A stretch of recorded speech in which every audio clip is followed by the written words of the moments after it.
Genesis chapter 3.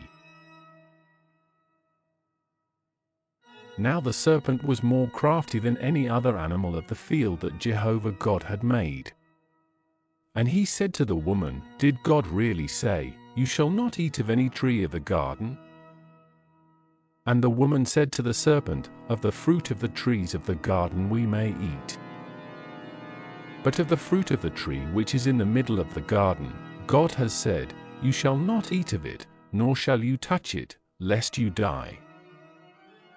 And the serpent said to the woman, 'You shall not surely die. For God knows that in the day you eat of it your eyes will be opened, and you will become like God, knowing good and evil.' And when the woman saw that the tree was good for food, and that it was a delight to the eyes, and that the tree was to be desired to make oneself wise, she took of its fruit and ate, and she also gave some to her husband with her, and he ate. And the eyes of both of them were opened, and they knew that they were naked, and they sewed fig leaves together and made loincloths for themselves. And they heard the sound of Jehovah God walking about in the garden in the cool of the day, and the man and his wife hid themselves from the presence of Jehovah God among the trees of the garden. And Jehovah God called to the man and said to him, "Where are you?" And he said, "I heard the sound of you in the garden, and I was afraid because I am naked, so I hid myself." And he said, "Who told you that you are naked? Have you eaten of the tree of which I commanded you not to eat?" And the man said, "The woman whom you gave to be with me, she gave me fruit from the tree, and I ate." And Jehovah God said to the woman, "What is this that you have done?" And the woman said, "The serpent deceived me, and I ate." And Jehovah God said to the serpent, "Because you have done this, you are cursed more than all the cattle, and more than all the animals of the field. Upon your stomach you will go, and dust you will eat all the days of your life.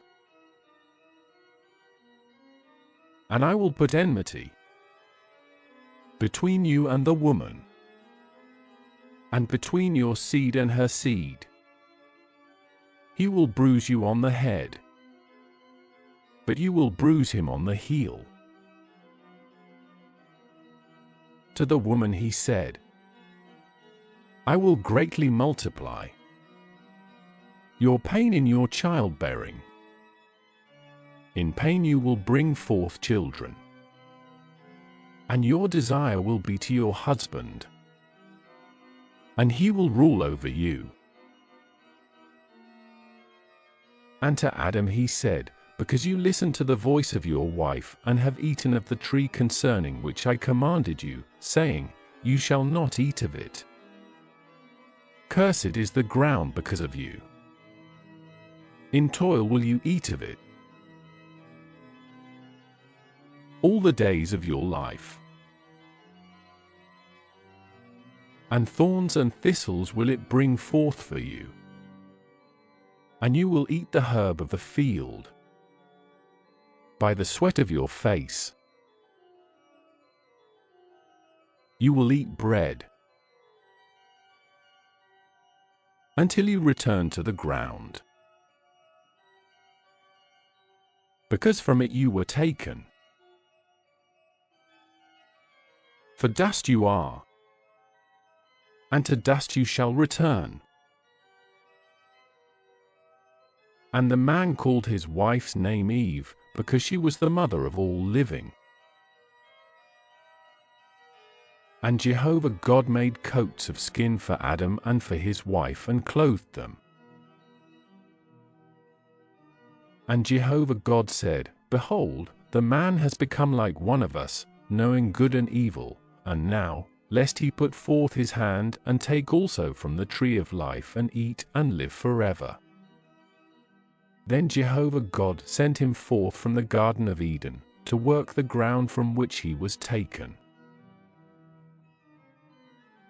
So he drove the man out, and at the east of the Garden of Eden he placed the cherubim and a flaming sword, which turned in every direction to guard the way to the tree of life.